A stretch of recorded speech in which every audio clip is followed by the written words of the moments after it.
As you know, Alan Furst was born and raised on the Upper West Side of Manhattan. An only child with older parents, he wandered alone or with friends around New York and learned to love the city and its people. He attended Oberlin College, mistakenly majoring in English, too late discovering anthropology, the proper major for a writer. After graduating, he drove a taxi in New York and wrote poetry, eventually finding work as a teaching assistant in English at the Pennsylvania State University, which led to an MA, a never-to-be-finished PhD, and a Fulbright teaching fellowship in southern France. Alan's first novels have been translated into 18 languages. In 2011, he received the Peggy V. Helmerich Distinguished Author Award, a literary prize for a body of work. After initially writing 2 mysteries and a contemporary spy novel, which he discounts as low writing, Alan Furst went on to soar, to innovate, and to master the genre of the historical spy novel, penning 15 titles set within the signature and timeless event horizon period of the 1930s, 1940s in Europe. And as a bookseller who has conversations with numerous aficionados of your style, I can say with confidence that each one of these titles is someone's favorite. This acclaim is becoming the fate of Furst's new novel, A Hero in France, focusing on the predicament of a freedom fighter, Mathieu, and his allies in Nazi-occupied Paris. The Washington Post writes, Furst novels are immensely popular, perhaps because despite their European setting, they can be read in the tradition of the American Western. Like Shane, Furst's heroes tend to be loners, Marlboro men, we used to call them in the days of cigarette ads. They take on the burden of an entire city or country, and while they may work as a group, as Mathieu does, they carry the responsibility of that group on their own shoulders. Here to talk even more about his mastery of novels, Alan Furst. Thank you.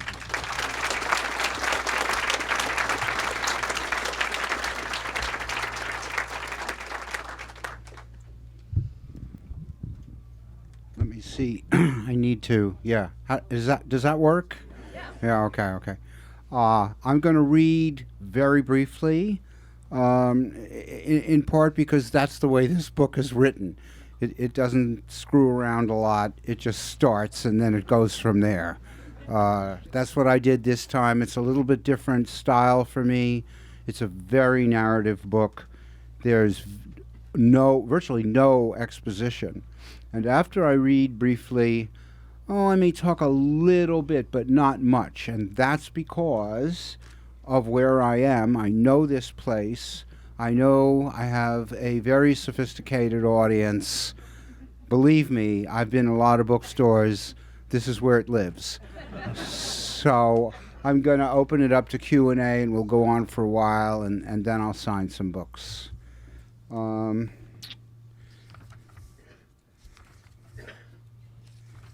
This book has an epigraph. Unfortunately, it's an expository epigraph. I always, like all writers, want to have something really cute up front. Oh, he's smart. Where did he find that?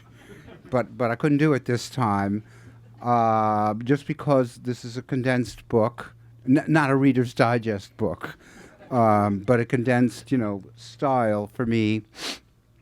And so here is the epigraph. In the spring of 1941, as British bombing raids over Germany intensified, some of the returning aircraft, badly damaged and losing altitude, managed to escape German territory, their pilots and crews parachuting into the occupied zone of France. Here they were hidden until they made contact with small groups of French men and women who had organized escape lines that led out of the country and, eventually, back to England. This was the beginning of what came to be known as the French Resistance. And you get 2 maps. I would emphasize 2 maps. That's something to think about. The first is a map of Paris, which you always get. That's because, I mean, you probably know, a lot of people in here probably know where these places are, but for me personally, going into a bookstore, opening a book and finding a map, that's a sure sell. So, a book with a map, that's for me. So we have, actually, you know, this is a funny thing. I think I said somewhere that what this book is, unlike the others, it's 2 things. Number one, I've never written about occupied Paris before. So I moved a year, basically up to 1941, March, a year after the the surrender of France, because for a year the French were in shock. They didn't know what to do. Nor would we hear if tomorrow we were told that we'd lost some kind of war in space and now these people in foreign uniforms are people we had to listen to. Just that's exactly what happened. They were stunned. Okay, your second map, here it is of the occupied zone of France in a direct line down from Germany. So it shows Rouen, Le Havre, Senlis, a few villages, Paris. But this is where the airmen, British airmen, the RAF, came to Earth in parachutes and were rescued and then taken down into Spain. And in Spain, British agents took them to Lisbon, where they eventually went back to London. This was not a humanistic endeavor. As I think I put it in the book, 1941 was not the most humane year in Europe. Instead, really, these people were weapons. A trained bombardier is a weapon. A trained bomber pilot is a weapon. And you can't run out of them, so you have to reuse them. So they were, once they reached London, they were sent back to, back in the air and back to fight again. Okay, here is just a little taste of how the book works, what it sounds like. Occupied Paris, the 10th day of March, 1941. At 8:20 in the evening, the man known to his resistance cell as Mathieu waited in a doorway where he could watch the entry of the metro station on the boulevard Richard Lenoir. He tried to look beyond the entry, at the tree-lined boulevard, but there wasn't much to be seen, only shapes in the night. The street lamps had been painted blue, and the windows of apartment buildings draped or shuttered in the blackout ordered by the German occupation authority. A sad thing, he thought, a dark and silent city. Silent because the Germans had forbidden the use of cars, buses, and taxis. But in that silence, nightingales could be heard singing in the parks, and in that darkness, the streets were lit by silvery moonlight when the clouds parted. It's true. A night earlier, at the same metro, Mathieu had noticed a gray bicycle bound to the trunk of a chestnut tree by a stout chain. Now he saw that it was still there. Bicycles had never been more valuable, and soon enough this one would be stolen if its owner did not retrieve it. Where was he? What had happened to him? In a cell at some police prefecture? Possibly. But if the Paris police arrested you, friends or family would be notified, and someone would have come for the bicycle. Maybe its owner was floating in the Seine. A bad fate, but not the worst fate.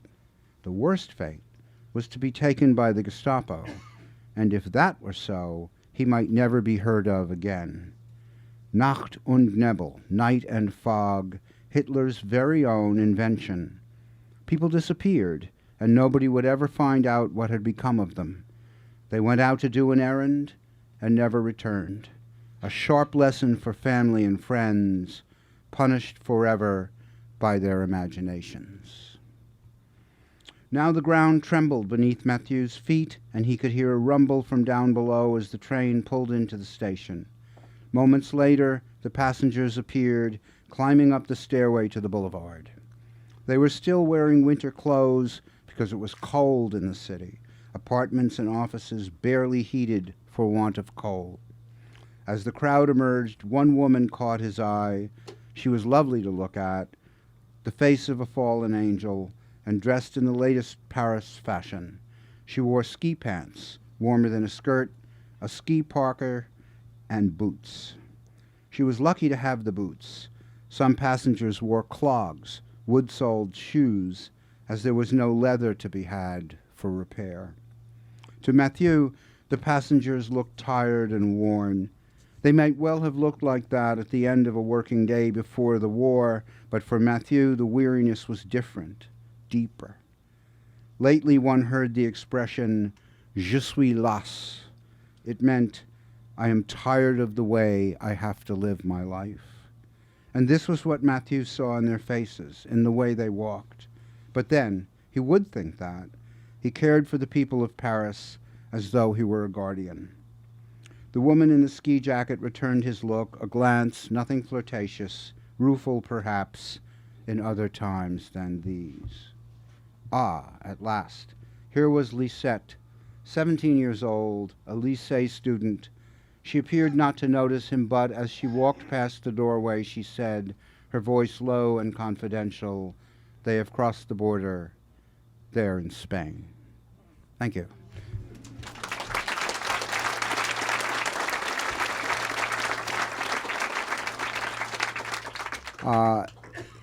The French resistance, so-called, came in three phases. The first commencing in around March of 1941, and very, very tepid. Posters nailed on trees and to buildings, mostly done by university professors, among others, and mostly done by what we would call basically upper middle class people. These particular upper middle class people had discovered that there were a lot of British airmen in the northern part of France hiding out. The RAF people were told that if they parachuted and came down in a field or somewhere, what they were supposed to do is find the local priest. And the local priest was at the head of an escape line, as I said, that led down to Spain and ultimately to Lisbon. So this book is about the people of Phase 1.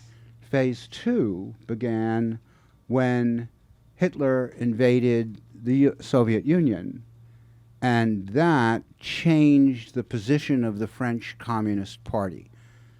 And the French Communist Party, which had been told by the Comintern or whoever to say that this was a colonial war between France and Germany, and they were to stay out of it. And when that happened, when they were freed, they started to fight. Now, this is the French Communist Party were tough guys. They would kill people, they had guns, they were organized, they followed orders. They were a force to be reckoned with. And they commenced to start blowing up railroad tracks and whatnot after, and there's a scene about this in the book, the first people that the British Secret Services sent to France were instructors. Like, who in here knows how to blow up a railroad track? Well, there's probably politics and prose being what it is. Quand même, as the French say, even so. That was the second phase. The third phase was preparation for D-Day, which is an astonishing tale in and of itself. Famous story, and I don't know if I have my number right here, but it's close. a French geographer produced a 60-foot long map on brown paper that covered the entire coast of Normandy where the invasion was going to take place. A 60-foot long map. Imagine, it had every inlet and every rock and everything. So this is the story of a group of upper middle class people who decide to resist in this way. And one of the critics who's written about my books said, these books always ask the question, what would you do? In this case, what would you do in the sense of your friends? Who do you trust? Who do you not trust with your life? And that's a crucial part of this book. I think I'm going to open this up to Q&A now, so we have a little while to talk. Yes, anybody? Thank you. Thank you.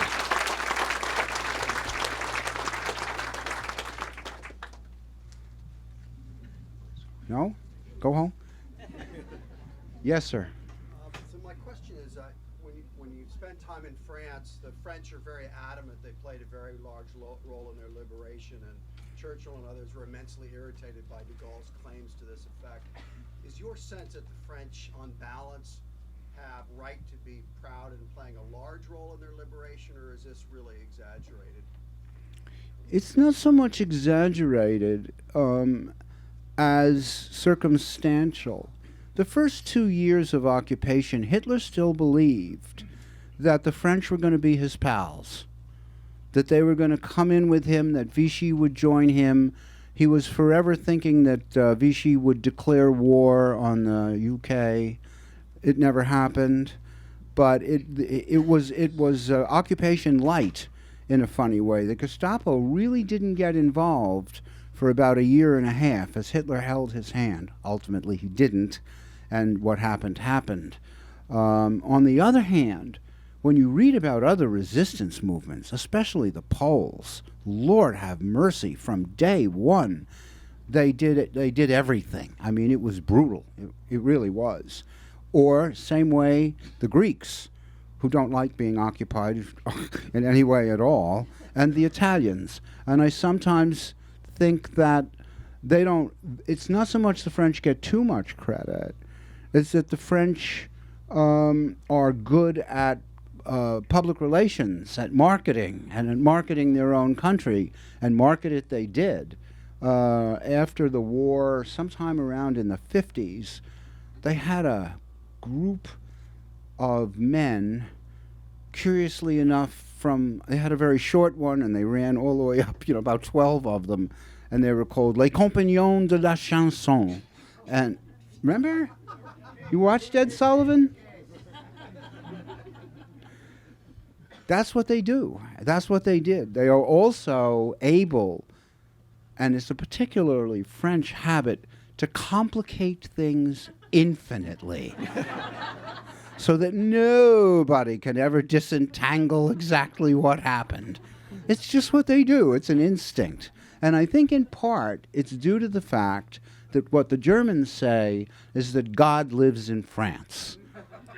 And what they mean by that is the climate, the food, the agriculture, the ability to grow things, the beautiful people who are beautiful, the language which is beautiful. It's just a wonder. It's a wonderful place to live, and so they've become protective, as who wouldn't? Yes, sir. And there are so many aspects to this story. We could have this conversation all afternoon, and then we could all sit around and watch Burt Lancaster in the train, But pretty good. Yeah, but I was struck by something you said in your remarks about the 60-foot map of the Normandy coast. Yes. How would they have known where the invasion was going to take place? The Germans didn't know. That's where they thought it was going to take place. There may have been another map further north, because the deacon here, the fake, was that they were coming directly across the channel, which they didn't do.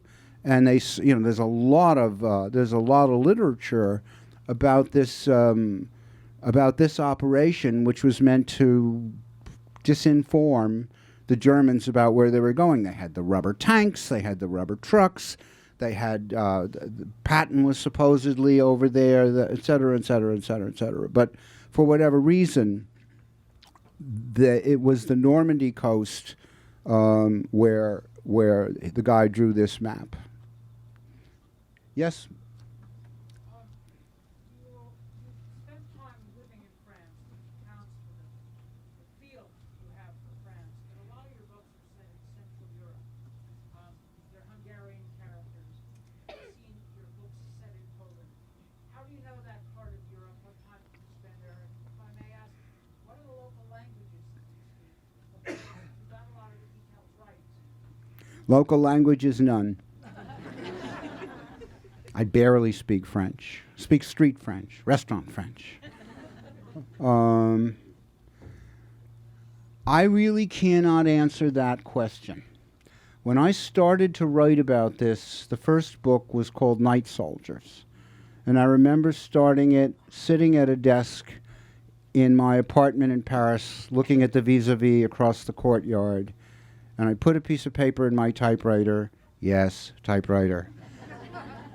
And I wrote 3 pages real quick. And I thought, how the hell do I know this stuff? Where is this coming from? And then I thought, well, but it's pretty good, so who cares?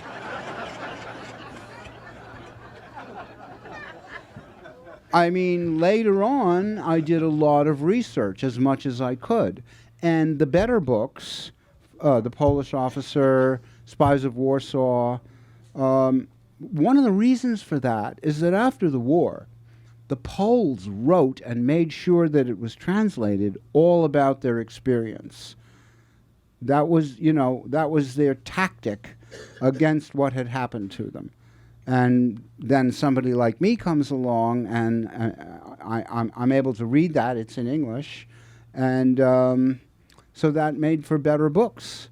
That made for better books. When I wrote Kingdom of Shadows, which I really like, I basically used my 1952 Britannica. 52 because it's right after the war, and the people who wrote those articles were still sensitive to the war. But you try finding something about Hungary. They didn't write about it.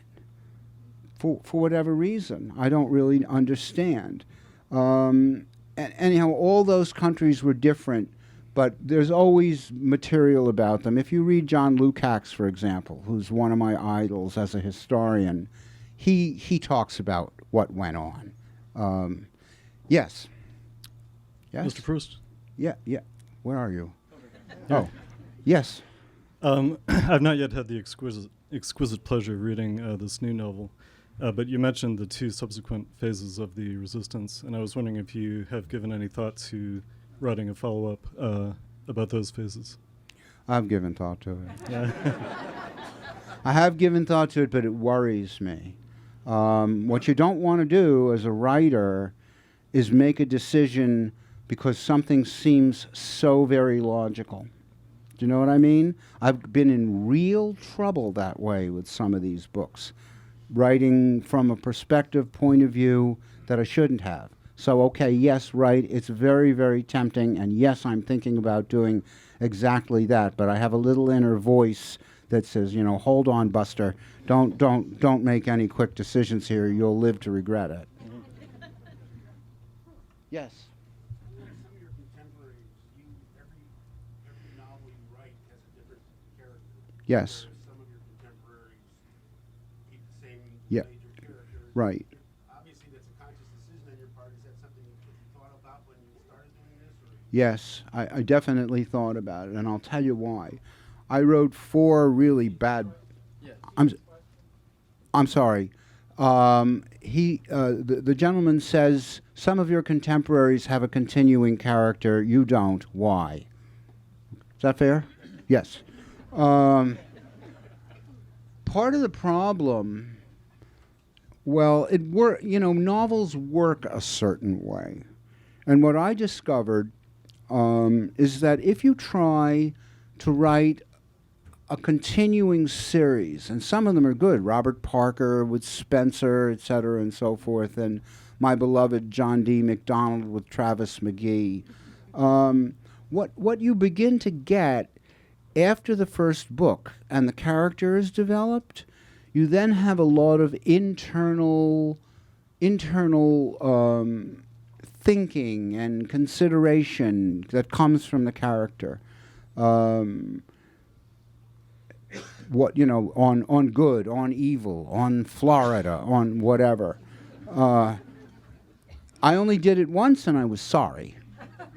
I only did it once and I was sorry. After I wrote a book called The World at Night, which is about a film producer named Jean Casson. I was having lunch with my editor, Anne Godoff, who was at that time the editor of Random House and my editor as well. And she said, you know, we'd really like another book about Jean Casson. And I went on to explain to her that what I liked in books is to have the character revealed for the first time as the book went on. I think that's very interesting. You then learn something all the time. It's not, oh, here's good old whoever it is, Spencer, you know, once again coming to the rescue. Better to have an individual character each time. I hope you understand, said I. And she said, how about for this much money? And I said, what a terrific idea. I'll do that very thing. And produced a book called Red Gold. Not great. Not great. Yes. Yes, sir. You don't get, you have a different main character every time, but places and side characters appear frequently. Henniger's always. Right. And Count Polonier. Right. S. Kolb. Is this intentional? Yeah, you know, it's a funny thing. There's a passage in The Polish Officer called Lezhev's Last Day. I started to write that, and this goddamn character took over the book. You can't tell what characters are going to do, and I don't get to say. Honest to Pete, this is true. You wind them up like a toy, and off they go. And I thought, what the hell am I going to do with this? It's Lezhev's last day. He's got to commit suicide. You know, Dickens said that he only wrote down, his characters spoke and he wrote down what they said. And that's true of most novelists. Yes. Anybody? Yes, sir. Alan, I think this is your best and most exciting novel since The Polish Officer. It's really, Thank you. I noticed that in your books, the British Secret Service rarely appears, and when it does, the agents in question are either dilettantes or sometimes a little sinister. And I wondered if there was anything behind that. I think they were sinister. In other words, who applies for that job?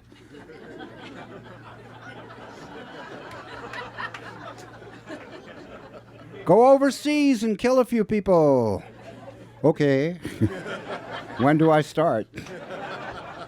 No, I mean they chose people, a lot of the military people. You know, let's not kid ourselves. The biggest escape network in France was run by former French soldiers, sailors, and airmen. Their country had surrendered, they hadn't surrendered, and they meant to keep on fighting. You know, they didn't feel like they had been properly defeated at all. But, you know, at the end of the day, they were who they were. The guy in this book, Edouard, is a very smart dilettante. He's described as a twit from Mayfair who, when the war started, had to join up. So what would he do? And he went looking for something to do, and they discovered that he had been raised in France partly and spoke the language really well, so he was able to get a job with the Secret Services so that he could say, when asked, "Sorry, old man, can't say." You know, There was a fair amount of that, I have to say. Ian Fleming being one of those people, by the way. Okay, I'll take a couple of more and then we'll sign some books. Yes, ma'am. Where do you do most of your research and how do you approach it? I do my research at home. I don't go anywhere anymore. I live in Sag Harbor, New York, and I am rusticated. It happened.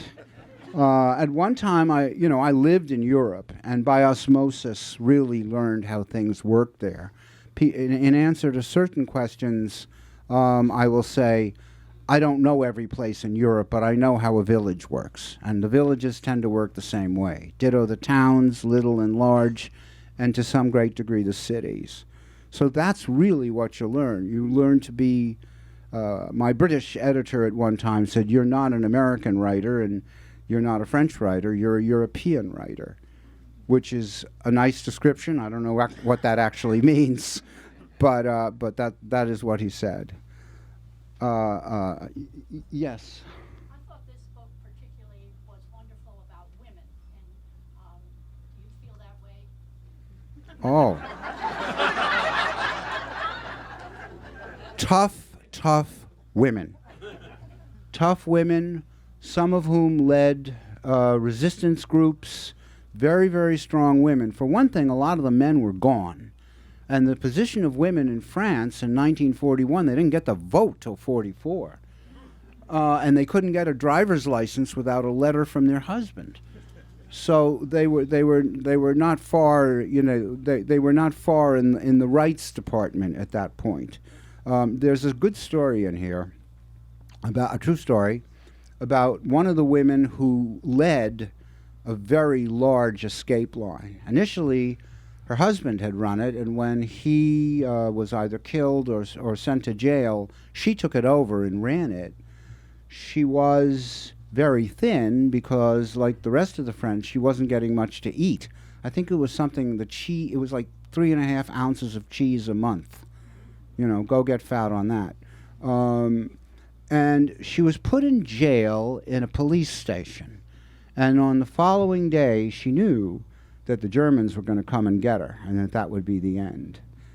And she managed to make contact. People walked outside whistling or whatever. She managed to make contact with her resistance group, and they, she got a little piece of paper out there, and it said, "Get me a bottle of olive oil." They got the bottle of olive oil because she had discovered that 2 of the bars were slightly set apart and she could get her head through. And at a certain point that night, she took off all her clothes, covered herself with olive oil, slithered through the bars, and ran bare-ass naked down the street to where her friends were waiting for her. And what she had discovered is known as the Masons' Bar. Masons in France were anarchists, a lot of them. And when they set bars in jail cells, they left 2 of them just a little bit apart so that somebody could get their head through. Well, I'll take 1 or 2 more, but then it's hot in here. Yes, sir. When you were living in Paris or France in the 50s? No.